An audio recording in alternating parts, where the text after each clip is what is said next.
Welcome back to Your Hero's Quest, where we talk all things hero's journey, mythology, spirituality, self-development, combined in one. Today, we are going to delve into the myth of the unicorn. This is the Mythical Creatures series. Last time it was the dragon, so definitely go ahead and watch that if you didn't yet. And now we showcase and spotlight the amazing unicorn. Like the dragon, the belief in the unicorn goes back millennia. I say mythical, but the point of this episode and all the research I did is to raise the question of whether it actually is a myth or not. Or does the unicorn actually exist? Let's go on a little journey to attempt to answer that question. All I ask is that you suspend your disbelief with me for this episode. The unicorn has been in human consciousness for over 2,000 years. It is featured, like the dragon, in myths and legends and stories and artwork and literature from various cultures all over the world. Legends gave the unicorn its mystical nature and association that we think of it today. And when we think of the unicorn, it's often the medieval mentality of it, of this beautiful white creature with a long single horn that had magical powers.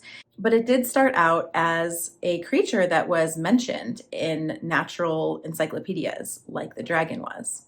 Its earliest description is in Greek literature in the 4th century BC by Theseus. He was a Greek naturalist and author who describes the unicorn as similar to a wild ass with a single horn, which had the lower third being white, the middle of the horn was black, and the upper part red. This was in his book called Indica, and it was a book about India, and apparently that is where the unicorn dwelled. Even earlier than that, it does appear in early Mesopotamian artworks. It's referred to in ancient Chinese and Indian myths as a different name, not the unicorn, but a similar creature. There's also certain passages of the Bible that are more poetic that refer to a strong and splendid horned animal called the Re'em, which got translated to unicorn in later versions of the Bible. Back to ancient Greece. In the ancient Greek bestiary, the Physiologist in the 2nd century states that the unicorn is a strong, fierce animal that can only be caught by a virgin maiden. The unicorn is then mentioned by many great historical figures throughout the centuries, such as Aristotle, Pliny the Elder, and even Julius Caesar. Aristotle uses Theseus as his source, maybe, and says that he is unreliable, but mentions the unicorn as being the Indian donkey. Pliny the Elder in the 1st century describes the unicorn as the fiercest animal, and it is said that it is impossible to capture one alive. It has the body of a horse, the head of a stag, the feet of an elephant, the tail of a boar, and a single black horn 3 feet long in the middle of its forehead. And then Theseus had said they're so powerful and swift that no other creature can overtake it. These descriptions may be the basis and foundation of the unicorn myth. We then have Julius Caesar, who in 50 BC says that the unicorn is a stag with a single horn, much taller and straighter than any seen before. So Caesar claims the unicorn can be found in the ancient, vast, and dense Hercynian forest that is in southern Germany. Interestingly, Pliny the Elder also mentions this very same forest in his Natural History. He mentions it being very dense, having gigantic oaks and unusual birds whose feathers shine like fire at night, and says that this forest has an impenetrable nature. Caesar claims to have actually seen the unicorn while going through this forest in a campaign against the Gauls and said that they live deep within it. Aelian in the 2nd century describes the unicorn like Theseus, saying it can be found in India. He describes them as being reddish, not white, with a horn that is black and spirals to a sharp point, that they are gentle but prefer solitude, cannot be captured, and that drinking from their horns will cure ailments. Because these accounts were from prominent figures in history, they were deemed trustworthy and helped expand the unicorn myth throughout the centuries. Pliny also was the one who gave it the name Monoceros, or unicorn. By year 190, the unicorn had come to represent a symbol of Christ, And then in the 3rd century, St. Basil said it represented glory, power, and salvation. By the medieval period, when courtly love is flourishing, the unicorn myth was huge, not only still representing Christ and salvation, but also courtly love. They really believed that the unicorn was real. And there are accounts of there being unicorn hunts and several accounts of what the unicorn horn meant, as well as many accounts of unicorn horns being traded, sold, bought, and used for medicinal purposes. So this period is the height of the unicorn myth, and it's not a myth at this time. So by the medieval period, the unicorn is portrayed as silvery white with the head and body of a horse, beard of a goat, tail of a horse, legs of an antelope with cloven hooves. The unicorn was known to be elusive, proud, and wild, and only could be captured by the lure of a virgin maiden in a forest. The maiden would lure the unicorn to her, and it would become humble, kneel, and rest its head in her lap, falling asleep, making it open for capture and killing. The unicorn also came to represent purity, monastic, solitary life. From ancient times to the Middle Ages, it was believed that snakes poisoned water with their venom, and animals would wait for the unicorn to come kneel and dip its horn in the water to purify it so that they could drink out of it again. In the later Middle Ages, when courtly love was present and widespread, the unicorn became a symbol of the good side of physical love. Richard de Fournival wrote a poem in the mid-13th century that describes courtship by comparing it to many different animals and uses the unicorn to represent a young suitor betrayed by his lady and also a haughty man finally conquered by love. So the medieval world had a fascination with unicorns. Their popularity was definitely expanded by bestiaries and illuminated manuscripts. The bestiaries were illustrated works that depicted the natural world. Unicorns are commonly found in works of this time from the 12th and 13th centuries and are often depicted next to a young maiden. The unicorn horn had long been associated with healing and magical properties, which made these horns become treasured possessions by royalty, nobility, and even the clergy. Charles VI of France had one, so did Lorenzo de' Medici, and when he died in 1492, the one in his collection was valued at 6,000 florin, which is probably a fortune in today's day and age. Charles's uncle Jean, the Duc de Berry, and Philip the Good, Duke of Burgundy, all listed unicorn horns among their prized possessions. Danish rulers apparently sat on a throne carved of them. The throne of Denmark, the one that still exists today, that was constructed in the late 1600s, and it is in Copenhagen at Rosenborg Castle. Queen Elizabeth I had a fully intact horn that she used as a scepter that was valued at 10,000 pounds, which at her time would be the cost of a castle. They were so valuable in Elizabethan times that writer John Decker of that time said one was worth a city.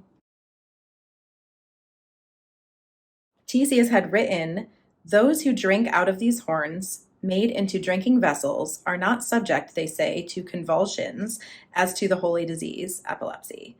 Indeed, they are immune even to poisons, if, either before or after swallowing such, they drink wine, water, or anything else from these beakers." The 3rd century Greek writer Philostratus wrote that the Indians make drinking cups from this horn, which have such virtue that the man who drinks from one will for one whole day neither fall ill, nor feel pain if wounded, nor be burned by passing through fire, nor even be affected by poisons which he could not swallow at any other time without harm. So belief in the healing properties were linked to the mysterious twisting nature of the horn, and the substance of the horn was referred to as alicorn.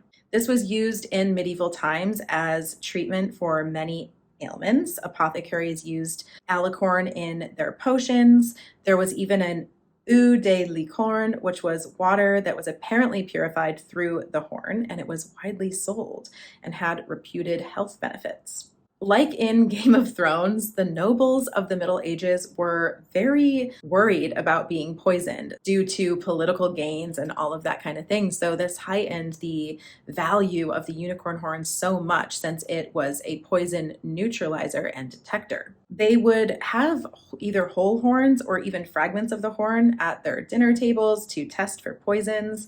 They could dip it into food, or they also would hang them on chains, and French royalty even had utensils made of this alicorn. The thought was that it would change color, sweat, or steam if poison was present. Goblets made from the horn were extremely popular and thought to shatter if a poisonous beverage was placed inside. It also was turned into amulets and jewelry and rings. It was priced higher than gold and precious stones. From antiquity to the 18th century, nothing was more precious or highly regarded as being a protective agent than the unicorn horn. Kind of crazy. It also was ground into powder and used as a teeth whitener. The 12th century nun and mystic Hildegard of Bingen claimed that the unicorn liver mixed with egg yolk would heal leprosy, and shoes made of unicorn leather promoted healthy feet and could be used as prevention of the plague. Italian scholar and naturalist Andrea Bacci wrote in 1573, defending the horn's use and properties, telling a story of a man who ate a poisoned cherry but was saved thanks to alicorn dissolved in wine. He also included an experiment on pigeons. 2 were fed arsenic, 1 was giving scrapings of a unicorn horn and lived, and the other one that was not given those scrapings died within 2 hours. Only 2 or 3 medieval goblets made of the unicorn horn still exist today. Most that survive are from the mid-1400s. Conrad Gessner, who also wrote about dragons, in his 1560 Images of Animals, identified the unicorn by its Greek name of Monoceros. And although he, of course, had never seen a real unicorn specimen, the work does describe about half a dozen unicorn horns in detail that were held in treasuries of nobles and churches. One of his friends had written to him that many horns were found dug up in Poland, and even a whole skeleton that was said to be a bit larger than a horse. And he says, such is the reputation of the unicorn that its image cannot be excluded. He also gives advice on how to distinguish between real and fake horns. Edward Topsell in 1607 says, God himself must needs be traduced if there is no unicorn in the world. That was from the History of Four-Footed Beasts.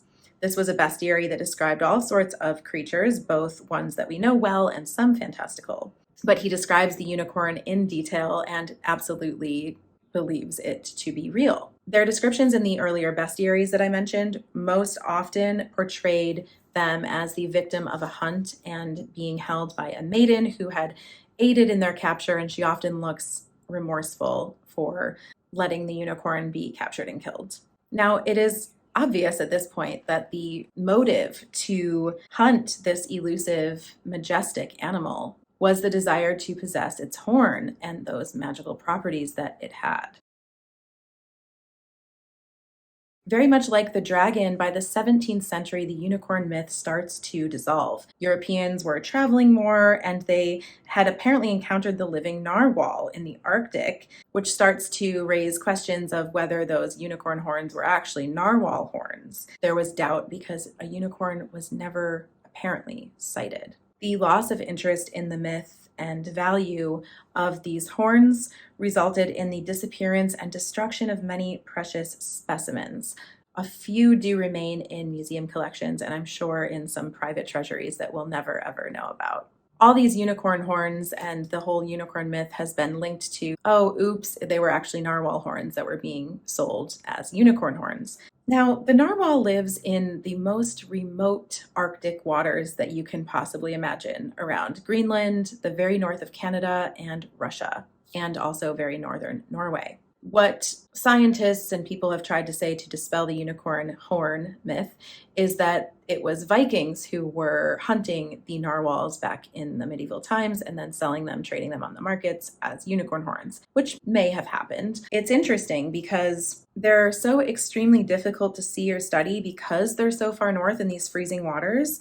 Even a modern day National Geographic photographer spent 10 years trying different techniques to finally track little pack of narwhals. And he even grew up in the Arctic. He ended up having to use local Inuit guides as well as an airplane. The narwhal is also just as elusive and difficult to find as the unicorn, so why couldn't they both have existed? Deep ancient forests were much more accessible than the very northern Arctic Ocean for medieval Europeans. So I just found that interesting and sort of in defense of the unicorn. Now, we couldn't possibly talk about the unicorn myth without talking about the amazing unicorn tapestries. These are 7 tapestries that are masterpieces of medieval art, some of the most incredible specimens of medieval art in existence today. They are mysterious in their own right because we don't know who created them and exactly when or where. And there is in each of them the letters A, E woven into them, and we don't know who that's attributed to or what it stands for. So there's no definite date, artist, or original owners. They have been dated to probably the late 15th century and are thought to have been woven near Touraine, France. So these tapestries depict a story of a unicorn hunt from 1 through 7. They were lost for centuries, and during the French Revolution, when royal art and buildings were destroyed, large sections were cut out of the 5th tapestry, which is the one that depicts the Virgin capture. They were discovered in possession of Francois VI de la Rochefoucauld in 1680 at one of his castles. It shows the hunters going after the unicorn's healing properties of water cleansing when it kneels down and dips its horn into a body of water, and the ferocity of the unicorn because it defends itself against these hunters until the maiden comes and she is able to lure the unicorn to her and subdue it so that it can be captured and killed. Then it shows the victorious hunting party and them taking the dead unicorn back to the castle. The very last tapestry shows the unicorn rests in a garden. It's also known as the unicorn in captivity, and it seems to have been resurrected because it's alive and well in a garden fenced in. Now, perhaps the artist was simply capitalizing upon this very popular motif of their time, but I personally have to wonder why these huge and incredible pieces of art were created about something that was fake. And especially because it depicts what seems to be an actual real hunt from nobles of a castle.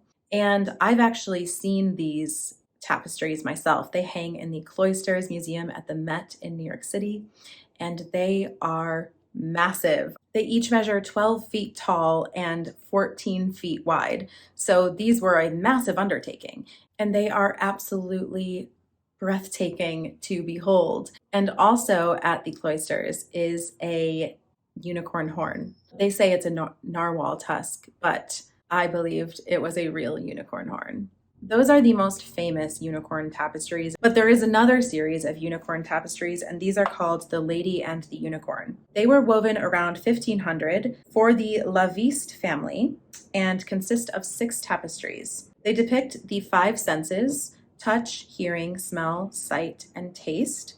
And in the mysterious 6th, it is called Mon seul désir, which means my only desire. Scholars have debated that this might mean love or free will, but it is a bit of a mystery. These tapestries are beautiful as well. A unicorn is featured in each one of them, as well as a lion. The lady is doing something a little bit different for each of them, and it's interesting that touch was the only one where her hair is free-flowing and long. They each show a noble lady with a unicorn on her right and a lion on her left. These were rediscovered in 1841 at Boussac Castle in central France, where they had been improperly stored, and in 1863 were brought to the Musée de Cluny in Paris, where they were carefully restored and conserved, and that is where they are on display today. Scholars believe they represent a meditation on earthly pleasures and courtly culture, an allegory through the senses, and then the 6th alluding to courtly love, the age of chivalry. A maidservant is holding open a chest, and the lady is either placing a necklace down that she was wearing from the other tapestries or picking it up. again, the meaning of these are a little bit elusive, just like the unicorn itself. The last thing to note in defense of the unicorn myth is that the unicorn was popularly used in heraldry, and the unicorn is also a symbol of Scotland. It is actually Scotland's national animal. I mean, Scotland is a very mystical and magical place, but why would they pick a fake animal as their national symbol? It is also found on a ton of art and furniture engraved in many of Scotland's castles. There were golden coins known as the unicorn and half unicorn that were used in Scotland in the 15th and 16th century, which both had a unicorn on the front of them. Carved unicorns also appear as finials on top of buildings and market crosses in Scotland. Certain noblemen were given special permission to use the unicorn in their coats of arms, and it's found in heraldic charges of Hungary, England, Scotland, France, the Czech Republic, Germany, Lithuania, and Nova Scotia. The current royal coat of arms of the United Kingdom has a lion and a unicorn on it. Now, as mentioned before, by the 17th century, the unicorn myth starts to dissolve, and this is when the dragon myth was dissolving as well, as sort of the age of science started to take over. And I feel like that whole air of mysticism started to dissolve into the background in favor of reason and science and this enlightenment. I think it was Edward Topsell that had said, man only believes what he sees. And that was in defense of dragons. So the same goes for the unicorn. Because one had apparently never been seen, although the hunt of the unicorn, as depicted, as many people seeing one, capturing them, killing them, the tusks were sold and traded for more money than a castle, but they dissolve out of favor. And of course, they remain very much in our consciousness today in popular myth and pop culture, and many stories and legends and tales and cartoons and in books. So certainly the legend remains alive and well today, even if it is slightly different than what people of the Middle Ages and Renaissance thought of the unicorn. But I will leave you with this quote from Lewis Carroll's Through the Looking Glass. Well, now that we have seen each other, said the unicorn, if you'll believe in me, I'll believe in you. Is that a bargain? Let me know in the comments what you think. Do you think the unicorn once existed? Do you think it still might exist? Maybe it's hiding in deep ancient forests somewhere that humans just never get deep enough to find them. Maybe it's disappeared into the fairy realm where we can no longer see them. Or maybe they were hunted to extinction. Or of course, maybe they never existed at all. But you know my thoughts on that. I want to hear yours. Let me know. Thank you so much for joining me on this journey into the mythical creature of the unicorn. And I will see you in the next episode. Much love.